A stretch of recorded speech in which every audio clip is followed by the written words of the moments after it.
I desensitized myself to it. I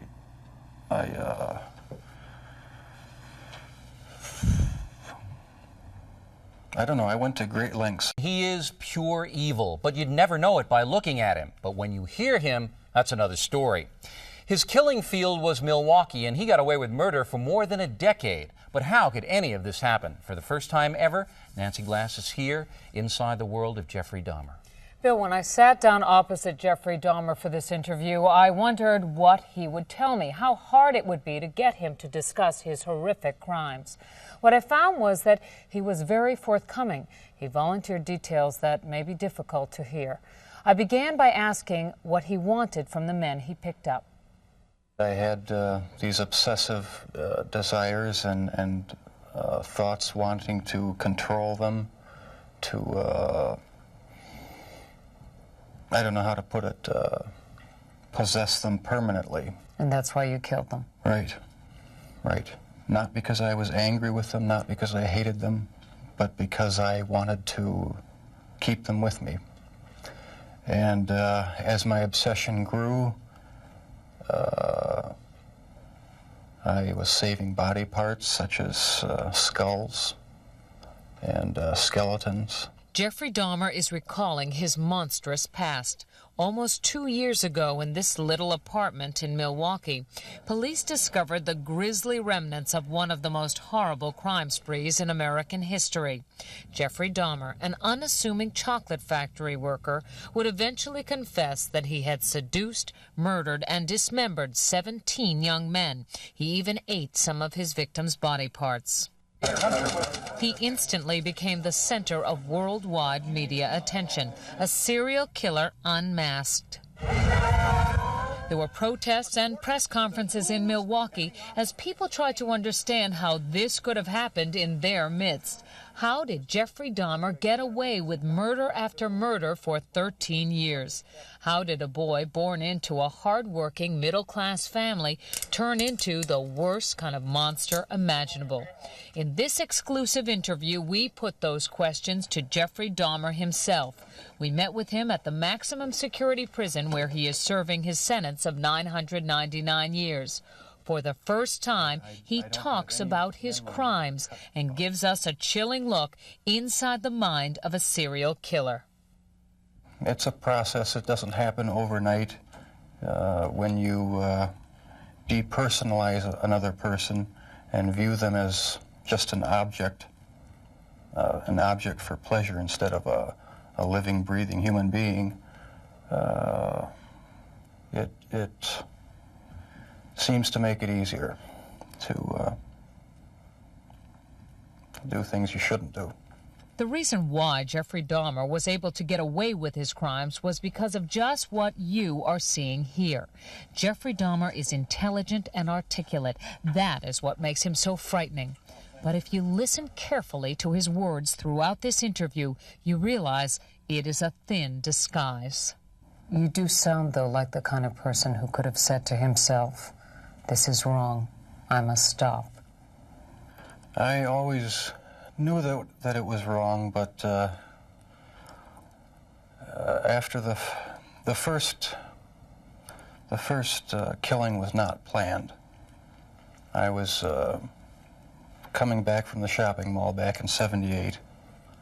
I had fantasies about picking up a hitchhiker and taking him back to the house and having complete control and dominance over him. The hitchhiker's name was Stephen Hicks. He was just 18. Jeffrey Dahmer took him to his parents' house. There he strangled him with a barbell. He dismembered the body and hid it in a drain pipe. It was Jeffrey Dahmer who gave those details to the police in his confession. No one had a clue as to what was happening for over a decade. During that time, Jeffrey Dahmer joined the Army and was sent to Germany. He was eventually discharged for a drinking problem and returned to Ohio. 9 years after Stephen Hicks' murder, the killing began again. What happened to you in the 9 years in between that you were able to stop, that you were able to control yourself? It just wasn't an opportunity to fully express what I wanted to do. There was just not the physical opportunity to do it then. And I started, when I moved to Milwaukee in '81, I started reading pornography, going to the bookstores. Eventually that led to frequenting the gay bars. And then one time I brought this young man back to the hotel room, the Ambassador Hotel. Was just planning on drugging him and spending the night with him. Had no intention of hurting him. When I woke up in the morning, he had a broken rib here, was heavily bruised. Apparently I had beaten him to death with my fists. And you have no memory of it? I have no memory of it. But that's what started the whole spree all over again. Dahmer says he snuck the corpse of his victim, Stephen Toomey, out of his hotel room in a suitcase. Then he took it to his grandmother's house, where he cut up the body and put it in plastic garbage bags. When you killed these men, afterwards, were you repulsed? Were you upset? No, at the time, it was almost addictive. It was almost a surge of energy. I wouldn't have to worry about any of their needs or anything. I just had complete control of the situation. But Jeffrey Dahmer was out of control. The urge to kill had overpowered him. As police later learned, he wasn't satisfied with his victim's death. He wanted more. Why did you photograph them? It was my way of remembering their appearance, their physical beauty. I also wanted to keep something. If I couldn't keep them there with me whole, at least I felt that I could keep their skeletons. And I even went so far as planning on setting up an altar with the 10 different skulls and skeletons. And what was the purpose of the altar going to be? As a sort of memorial. A point where I could, I don't know, it's so bizarre and strange, it's hard to describe. A place where I could collect my thoughts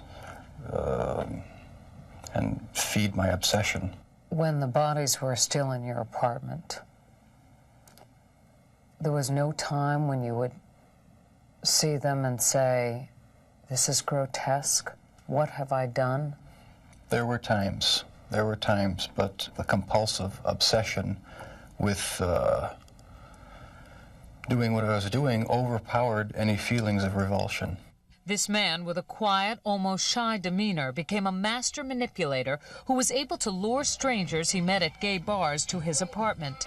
He was even able to con the police into returning a 14-year-old boy to him after neighbors called 911 upset that the child was in the street naked and bleeding. Dahmer convinced the police that he and the boy were simply having a lover's quarrel. It's an intoxicated boyfriend of another boyfriend. Well, how old was this child? He wasn't a child, he was an adult. After the police left, Jeffrey Dahmer murdered that boy, Conorak Synthesomphone. This man says he had a near-fatal encounter with Jeffrey Dahmer. He wanted to take some picture of my back. He hit me with a rubber hammer on my neck. He was lucky to escape because by then the killing had become almost routine. Before you went out to pick up a man, was there any kind of ritual you went through? I'd go to the nightclubs, drink, watch the striptease shows, and if I didn't meet anyone at the bars, I'd go to the bath clubs and meet someone there, offer them money, and we'd go back to the apartment, have a few drinks. I'd have the sleeping pill mixture already prepared. Person would drink it, fall asleep, and that's when they would be strangled. Watching the movie Exorcist III was also part of his ritual. It put him in the mood for murder. I felt so hopelessly evil and perverted that I actually derive a sort of pleasure from watching that tape. Did you like feeling evil? No, I didn't. But I had tried to overcome the thoughts, and it worked for a while, but eventually I gave in. While Jeffrey Dahmer may say things today that make it seem like he understands what went on in his mind, he does not. All he can do is tell you what happened, but he cannot stop whatever it is that drove him to kill in the first place. Do you still feel those same urges? Do you still feel that compulsion, that obsession? I wish I could say that it just left completely, but no, there are times when I still do have the old compulsions. Jeffrey Dahmer says as time went on, his mind became more and more warped, and yet he was clever enough to continue to elude police and lure young men to his apartment. We should warn you, the details are very graphic. I started having these obsessive thoughts when I was about 15 and 16, and they got worse and worse. What were your fantasies about? They were sexual fantasies of control, power, complete dominance. They became reality. Was there pleasure in that fantasy? There was excitement, fear, pleasure, all mixed together. Jeffrey Dahmer fulfilled his fantasies by murdering and dismembering 17 young men. In time, his desires became more extreme, his deeds more grotesque. Listen to him talk about the most unnatural things in the most matter-of-fact of ways. That's when you realize that none of it has touched him. I was branching out. That's when the cannibalism started, eating of the heart and the arm muscle. It was a way of making me feel that they were a part of me. At first it was just curiosity, and then it became compulsive. Then I tried to keep the person alive by inducing a zombie-like state. By injecting first dilute acid solution into their brain or hot water, and it never did completely work. Could someone like you be stopped? Could you be helped? No, I was dead set on going with this compulsion. It was the only thing that gave me any satisfaction. He became so warped by his evil impulses that he even took a victim's head with him to work at the Ambrosia chocolate factory. I kept the mummified head and skull of one of the victims in a carrying case in my locker at work. Were you almost flaunting it? Yes, but that's how strong the compulsion was. That's how bizarre the desire was. I wanted to keep something of the person with me. Jeffrey Dahmer exhibited some disturbing behavior early on. He began drinking heavily as a teenager, dropped out of college, was arrested for indecent exposure, disorderly conduct, and fondling a 13-year-old boy. Tragically, one of his murder victims would be that boy's brother. Do you know what started it? Was there any kind of incident that you can remember? To this day, I don't know what started it. And the person to blame is sitting right across from you. That's the only person. Not parents, not society, not pornography.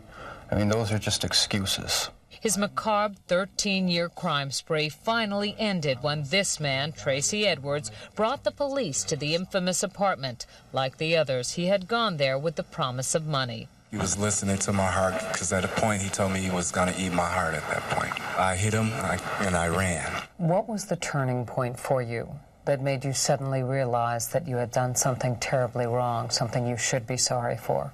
It was the night of the arrest. I have no memory of what happened during the 6 hours before the last victim ran out of the apartment.